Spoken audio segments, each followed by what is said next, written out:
Dear learner, আপনি দেখছেন YouTube channel SMDN tutorial May learning easy with quality materials. NIOS DLA সংক্রান্ত সমস্ত ধরনের সাহায্য আপনারা এই চ্যানেল থেকে পাবেন সম্পূর্ণ বাংলাতে। তো দেখে নিই আজকে আমাদের আলোচনার টপিকটা কি। তো আজকে আমাদের টপিকটা হচ্ছে 504 ইউনিট 3 গণিত শিক্ষার লক্ষ্য ও দৃষ্টিভঙ্গি। তো আমি যেটা থেকে আলোচনা করছি সেটা হচ্ছে NIOS থেকে যে ম্যাটেরিয়ালটি সাপ্লাই করেছে ওরা ডাউনলোড করতে পাবেন। NIOS এর মধ্যে বাংলাতে যে ম্যাটেরিয়াল দিয়েছে সেটা থেকে আমি আলোচনা করছি, কারণ কি পরীক্ষা ওইখান থেকেই সবকিছু আসবে। বাজারে যে বইগুলো পাওয়া যাচ্ছে আপনি কিনতে পারেন, এগুলো না কিনলেও চলবে, কারণ ওইখান থেকেই সবটাই আসবে। তো সেটা দেখে নিলেই হবে। ওইখান থেকে কিন্তু অনেক কিছু ডাটা দেওয়া আছে, তো সব কিছু শেখার দরকার নেই। কী কী শিখতে হবে সেটা আমি দেখিয়ে দিচ্ছি, এগুলো শিখলেই আপনার হয়ে যাবে। তো আপনি যদি সেটা ডাউনলোড না করেন তাহলে NIOS এর ওয়েবসাইট থেকে ডাউনলোড করে নিন। আর যদি না বুঝেন কীভাবে ডাউনলোড করবেন তাহলে আমাকে জাস্ট কমেন্ট করে জিজ্ঞেস করবেন, আমি বলে দেবো কীভাবে ডাউনলোড করতে হবে, বা আমি ওই যে ফাইলগুলো আমি লিঙ্ক দিয়ে দেবো, এখান থেকে আপনি ডাউনলোড করে নিতে পারবেন। তো হচ্ছে কি আমি শুরু করছি আজকের যেটা শিখতে হবে। তো পেজ নাম্বার হচ্ছে কি ইউনিট, এটা হচ্ছে ব্লক 1 এর ইউনিট 3 পেজ নাম্বার 47 আপনি পাবেন। সবকিছু শেখার দরকার নেই, কিছু জিনিস জানতে হবে। এই যে ব্রিটিশ জ্যোতির্বিদ বলেছিলেন ঈশ্বর হলেন সেই মহান গণিতজ্ঞ যিনি এই ব্রহ্মাণ্ডকে নিয়মানুসার রূপে নির্মাণ করেছেন। সেটা আপনার শেখার জন্য নয়, সেটা জানার জন্য। 48 নাম্বার পেজে আপনি পাবেন গণিত শিক্ষার লক্ষ্য। সেখানে দেখা যাচ্ছে যে ন্যাশনাল কারিকুলাম ফ্রেমওয়ার্ক বা NCF 2005 প্রতিধ্বনিত হয়েছে। গণিত শিক্ষার মূল লক্ষ্য হলো শিশুদের ম্যাথমেটাইজেশন এর ক্ষমতা তৈরি করা। সেখান থেকে আপনার একটা প্রশ্ন হতে পারে যে গণিত শিক্ষার মূল লক্ষ্য কিছু, সেটা অ্যান্সার আসছে গণিত শিক্ষার মূল লক্ষ্য হলো ম্যাথমেটাইজেশনের ক্ষমতা তৈরি করা। তারপর হচ্ছে জর্জ পলায়ার মতে বিদ্যালয়জনিত শিক্ষার দুই ধরনের লক্ষ্য রয়েছে, একটা হচ্ছে বিস্তীর্ণ এবং সংকীর্ণ লক্ষ্য। তো সেখান থেকে প্রশ্ন হতে পারে যে জর্জ পলায়ার মতে বিদ্যালয়জনিত শিক্ষার কয় ধরনের লক্ষ্য রয়েছে, বা বিদ্যালয়জনিত শিক্ষার কি কি লক্ষ্য রয়েছে। সেটার আনসার হচ্ছে বিস্তৃত এবং সংকীর্ণ দুটি লক্ষ্য রয়েছে। তো গেল সেটা, মানে 48 নাম্বার পেজ। অনেকে NIOS এর ওয়েবসাইট থেকে কিন্তু এই বাংলা ম্যাটেরিয়ালটা ডাউনলোড করেছেন, কিন্তু কি পড়বেন সেটা বুঝতে পারছি না। মানে অনেক কিছু দেওয়া আছে, তো আমরা কি পড়বো না পড়বো কিভাবে পড়বো সেটা বুঝতে পারছি না। তাদের জন্য আমি জাস্ট একটু সাহায্য করছি। তো আপনি অবশ্যই এটা ডাউনলোড করে নেবেন। তো আমি খুব শর্টে বলে দেবো কি কি জিনিস শেখার আছে, কারণ আপনি এখানে খুব কঠিন ভাষায় লেখা নেই, খুব সহজ ভাষায় লেখা, যেটা আপনি পড়লেই বুঝতে পারবেন। তারপরে যদি কোনো টার্ম বা কোনো টপিক বুঝতে না পারেন আমাকে জিজ্ঞেস করতে পারেন কমেন্ট করে, আমি যতটুকু জানি আপনাকে বোঝানোর চেষ্টা করব। আমি আজ মানে এই ইউনিটটা আমি শর্টে বলে দিচ্ছি, মানে আপনার কী কী শেখার মতো জিনিস আছে পেজ নাম্বার সহ। তারপর আমি এখন যেখানে আছি সেটা হচ্ছে 49 নাম্বার পেজ। সেখানে আপনি পাবেন যে ম্যাথমেটাইজেশন কি, তো সেটা একটু দেখে নেবেন। যে আক্ষরিক অর্থে ম্যাথমেটিক্স হলো সংকুচিত করা বা গণিতের সূত্র। তো ম্যাথমেটাইজেশন কি, সেটা হচ্ছে সাধারণভাবে বলতে গেলে গণিতের ধারণা, প্রক্রিয়া এবং প্রকৃতিকে জ্ঞান বিজ্ঞানের অন্যান্য শাখায় প্রয়োগ করাকে ম্যাথমেটাইজেশন বলা হয়। ম্যাথমেটাইজেশনের ক্ষমতা তৈরির লক্ষ্য হলো গণিতের উচ্চতম লক্ষ্য নির্মাণ করা। তো সেগুলো কিন্তু MCQ এর জন্য খুব জরুরি। এই যে ছোট্ট ছোট্ট লাইনগুলো এখান থেকে মানে খুঁটে ওরা MCQ তৈরি করে। আমি যে ফার্স্ট সেমিস্টারে যে পরীক্ষার যেটা আমি দেখলাম সেটা এভাবেই করেছে। তারপর যে এই যে লাইনটা রাখতে আছে, সমস্যা সমাধান দক্ষতার অন্তর্গত বিষয় হলো পর্যবেক্ষণ দক্ষতা, পরীক্ষা করার দক্ষতা, পরিমাপ, যুক্তি ও বৈধতা যাচাই, বিমূর্ত চিন্তন, রাশিকরণ, অনুরূপতা, ক্যাশ বিশ্লেষণ, সহজতর পরিস্থিতি, সংকোচন, আবহাওয়া ও বৈধতা যাচাই করুন। এই যে লাইনগুলো, এগুলো ইম্পর্টেন্ট লাইন। এগুলো আপনি জাস্ট দাগ দিয়ে একটু দেখে রাখবেন, দেখলেই কি হবে আপনার তখনই মনে পড়বে যে না আমি এটা পড়েছিলাম। তো এরপরে বলছি আমি কিন্তু এগুলো থেকে যে MCQ তৈরি হবে, মানে সম্ভাব্য যে MCQ গুলো তৈরি করা যায়, আমি কিন্তু MCQ তৈরি করে পরবর্তীতে আপনাদের দিয়ে দেবো। ভিডিও পাবেন MCQ এর, এবং PDF ফাইলও যদি প্রয়োজন হয় আপনারা কালেক্ট করে নিতে পারবেন। সবকিছুর আগে কিন্তু চ্যাপ্টারটা একটু দেখে নিলেই সুবিধা হয়, তখন কি আমার শিখতে খুব কঠিন মনে হবে না, সবকিছু মনে হবে আমার জানা বিষয়। একটু দেখে নিলেই সবকিছু মনে থাকবে। আদারওয়াইজ কিন্তু বাকিগুলো আপনাকে মুখস্থ করে শিখতে হবে, কিন্তু এখন আর মুখস্থ করার বয়স নেই, বা মুখস্থ করে শিখলেও পরীক্ষার আগে সেটা ভুলে যেতে পারেন, কারণ আপনি তো আর শুধু পড়াশোনায় ব্যস্ত নন, অন্য কাজেও ব্যস্ত আছেন। তো সেটা হচ্ছে ব্যাপার। যাই হোক, তো তারপরে যেটা শিখবেন সেটা হচ্ছে কি 49 নাম্বার পেজ, মাফ করবেন 50 নাম্বার পেজ। 50 নাম্বার পেজে দেওয়া আছে অপটিমাইজেশন। তো অপটিমাইজেশন ব্যাপারটা কি, অপটিমাইজেশন বলতে বোঝায় উপলব্ধি অবস্থা বা সম্পদের কাম্য বা সর্বোচ্চ ব্যবহার যা বিদ্যালয় গণিত পাঠ্যক্রমে অন্তর্ভুক্ত নয়। তো তারপর তো MCQ হতে হয় যে কয়েকটা টপিক দিয়ে দিল, নিচের মধ্যে কোনটি বিদ্যালয় পাঠ্যপুস্তকের অন্তর্গত নয়। অপটিমাইজেশন, ম্যাথমেটাইজেশন, হিউরিস্টিক, পরিমাপ, অনুমান, যে কোনো কিছু মানে চারটা অপশন দিয়ে দেবে, সেটা আনসার হচ্ছে অপটিমাইজেশন। তো এই ব্যাপারগুলো কিন্তু একবার দেখে নিলে মনে থাকবে খুব সহজভাবে। 51 নাম্বার পেজে পাচ্ছেন আপনি প্যাটার্নের ব্যবহার। প্যাটার্ন শিক্ষার মাধ্যমে শিক্ষার্থীরা কোনো প্যাটার্নকে বর্ণনা করে এবং সাধারণীকরণ করার মাধ্যমে কোনো নিয়ম বা সূত্রে উপনীত হয়। এটি আরোহী শিখনের ভিত্তি প্রদান করে। তো প্যাটার্ন কি ধরনের শিখনের ভিত্তি প্রদান করে, আরোহী নাকি অবরোহী? তো সেটা হচ্ছে আরোহী শিখনের ভিত্তি প্রদান করে। তো আমি বলছি যে আরোহী এবং অবরোহী দুটো ব্যাপার খুব সুন্দর, সেটা আপনাকে বুঝতে হবে গণিত শিক্ষণের ক্ষেত্রে, কিন্তু সবচেয়ে বেশি ব্যবহার হচ্ছে আরোহী এবং অবরোহী পদ্ধতি। সেটার জন্য আপনি ইউনিট 2 এর পার্ট 1 যে ভিডিওটা রয়েছে সেখানে আমি আরোহী এবং অবরোহী বিষয়টা খুব ডিটেইলভাবে আলোচনা করেছি, সেটা আপনি দেখে নেবেন। তারপর 52 নাম্বার পেজে আপনি পাবেন যে যুক্তি প্রয়োগ এবং প্রমাণ। গণিতের একটা বিষয় তো হচ্ছে গণিত যুক্তি প্রয়োগ এবং প্রমাণের উপর নির্ভরশীল, মানে সেই লাইনগুলি জাস্ট মনে রাখলেই হবে আপনার। তারপর হচ্ছে গাণিতিক যোগাযোগ। আচ্ছা, দ্ব্যর্থহীন ভাষা এবং স্পষ্ট যথাযথ ভাষার ব্যবহার হলো গণিত শিক্ষার বৈশিষ্ট্য। সেখান থেকে মানে এমসিকিউ তৈরি করার জন্য এই যে লাইনগুলো, যে গণিত শিক্ষার বিশেষ বৈশিষ্ট্য কি, তো গণিত শিক্ষার বিশেষ বৈশিষ্ট্য হচ্ছে দ্বৈতহীন ভাষা এবং স্পষ্ট ভাষা, তারপর গণিত যুক্তি প্রয়োগ এবং প্রমাণের উপর নির্ভরশীল, সেই লাইনগুলো আপনি জায়গায় রাখবেন। সেটা আপনি পাবেন হচ্ছে গিয়ে 52 পেজে। 53 নাম্বার পেজে শেখার মতো জিনিস যেটা, সেটা হচ্ছে গিয়ে গণিত শিক্ষার প্রধান লক্ষ্য ও নির্দিষ্ট লক্ষ্যগুলো লিখো। সেখানে সুন্দরভাবে দেওয়া আছে যে গণিত শিক্ষার প্রধান লক্ষ্যগুলি, 4-5টা লক্ষ্য দেওয়া আছে। তারপর হচ্ছে গণিত শিক্ষার বিশেষ বা নির্দিষ্ট লক্ষ্যগুলি কি, তো সেটা আপনি শিখে রাখবেন যে গণিত শিক্ষার প্রধান লক্ষ্য এবং নির্দিষ্ট লক্ষ্যগুলি আলোচনা করো। সেটা আপনি পাবেন 53 নাম্বার পেজে, সেটা অবশ্যই দেখে রাখবেন। খুব সহজ ভাষায় করে দেওয়া আছে গণিত শিক্ষার লক্ষ্যগুলো, সেটা দেখে নেবেন। তারপর 54 নাম্বার পেজে একটা অনুশীলনী দেওয়া আছে যে নিচের বিকল্পগুলির মধ্যে কোনগুলি নির্দেশ দানের উদ্দেশ্য। এখানে কতগুলো দেওয়া আছে কথা, তার মধ্যে কোনগুলি নির্দেশ দানের উদ্দেশ্য, মানে কোনগুলিতে আপনি নির্দেশ দান করতে পারেন। যেগুলো হচ্ছে দাগ দেওয়া আছে সেগুলি হচ্ছে আনসার।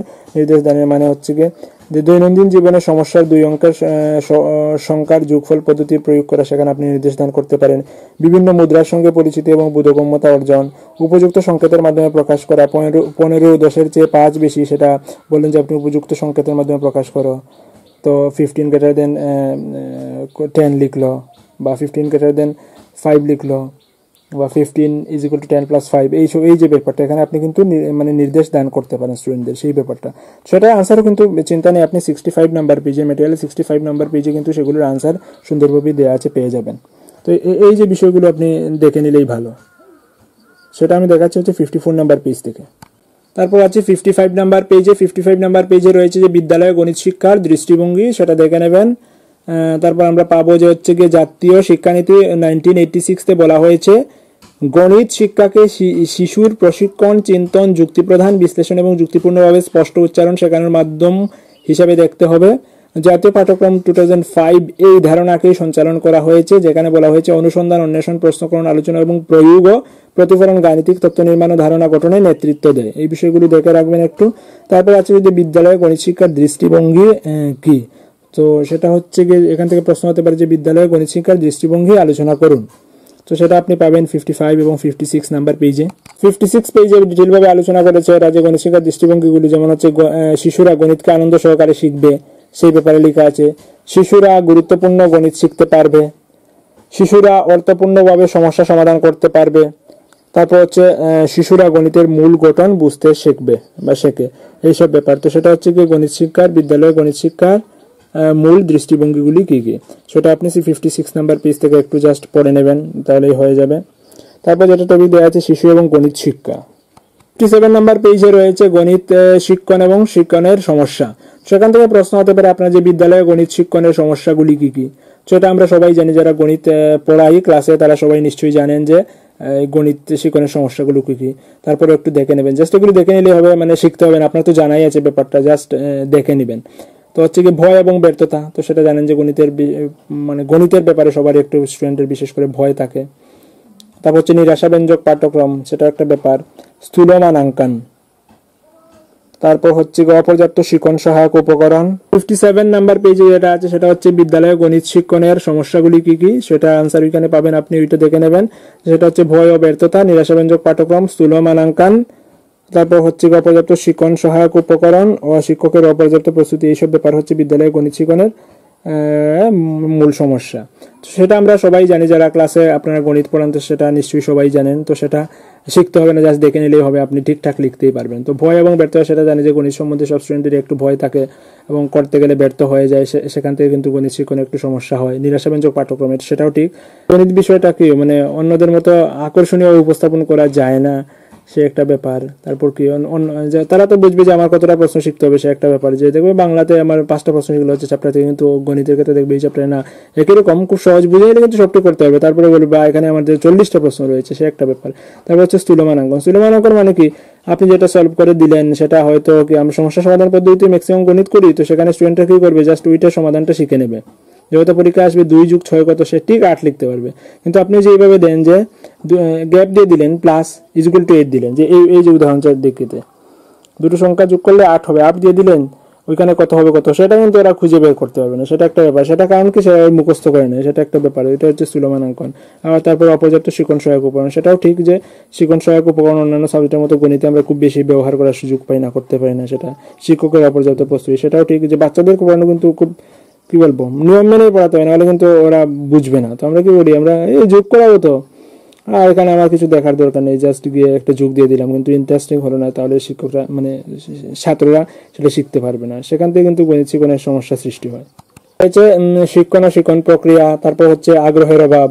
শিক্ষণ প্রক্রিয়া মানে কি, আমরা পুঁথিগত জ্ঞানই ওদেরকে দিচ্ছি, মানে সিলেবাস অনুযায়ী দিচ্ছি, সেখান থেকে ওরা কি এই প্রক্রিয়া ওরা আনন্দ পাচ্ছে না, সেটা একটা আগ্রহের অভাব। তারপর দেখা যায় গণিত শিক্ষণে ওরা স্টুডেন্টরা খুব বেশি আগ্রহ থাকে না, সেটা গণিত শিক্ষণের একটা সমস্যা। তারপর যেটা দেওয়া আছে শ্রেণীকক্ষের বাইরে গণিত শিক্ষা। তো শ্রেণীকক্ষের বাইরে গণিত শিক্ষা, সেটা কিন্তু ইউনিট 2 সুন্দরভাবে আলোচনা করা হয়েছে, খেলার মাধ্যমে কি কি জিনিস শেখানো হয় সেই ব্যাপারটা দেখে নেবেন। তারপর এখানে লেখা আছে কিছু দেখে নেবেন, সেটা আপনি পাচ্ছেন হচ্ছে কি 58 নাম্বার পেজে। 3 নাম্বার পেজে খুব সুন্দর একটা এক্সাম্পল দিয়েছে, যে একটা ঝুড়িতে কিছু খেলনা আছে, তো খেলনাটা ডিল দিয়ে ভেঙে দেওয়া হলো, তারপর বিভিন্ন ছাত্রকে জিজ্ঞেস করা হলো যে কতগুলো খেলনার টুকরো আছে, তো বিভিন্ন জন বিভিন্নভাবে আনসার দিল। তো আমরা কিন্তু পাঠ্যপুস্তক অনুযায়ী আমরা একটা আনসার কি ঠিকঠাক ধরে নেবো, কিন্তু বাকি কারোর কিন্তু ভুল নেই, সেখানে আমাদের কি কি সিস্টেমের কি কি ভুল রয়েছে সেটা সুন্দর এক্সাম্পলের মাধ্যমে দেখিয়ে দিয়েছে। এটা শেখার দরকার নেই, আপনি জাস্ট বোঝার জন্য যদি পড়তে চান সেটা আপনি পড়ে নেবেন, সেটা হচ্ছে একটা ব্যাপার। 60 নাম্বার পেজে রয়েছে বিদ্যালয়ের বাইরে জীবনের সাথে জ্ঞানকে যুক্ত করার সুযোগ, মানে গণিতকে বিদ্যালয়ের বাইরে কিভাবে শেখানো যায় সেই ব্যাপারটা।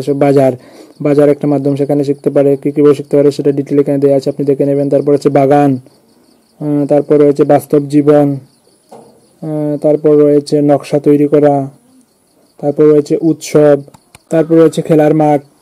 এইসব জায়গা থেকে কিন্তু শিশুরা গণিত শিখতে পারে। তো সেটা যদি শিখে, এইসব জায়গা থেকে যদি শিখে, সে খুব ইন্টারেস্টিং সহকারে শিখবে, এবং এমন শিখবে যে সে আর ভুলবে না, কারণ কি তাকে জোর করে শেখানো হচ্ছে না, তাকে মুখস্থ করতে হচ্ছে না, প্রত্যক্ষ জ্ঞানের মাধ্যমে আহরণ করতে পারছে, এটা কখনো ওরা ভুলবে না, সে একটা ব্যাপার।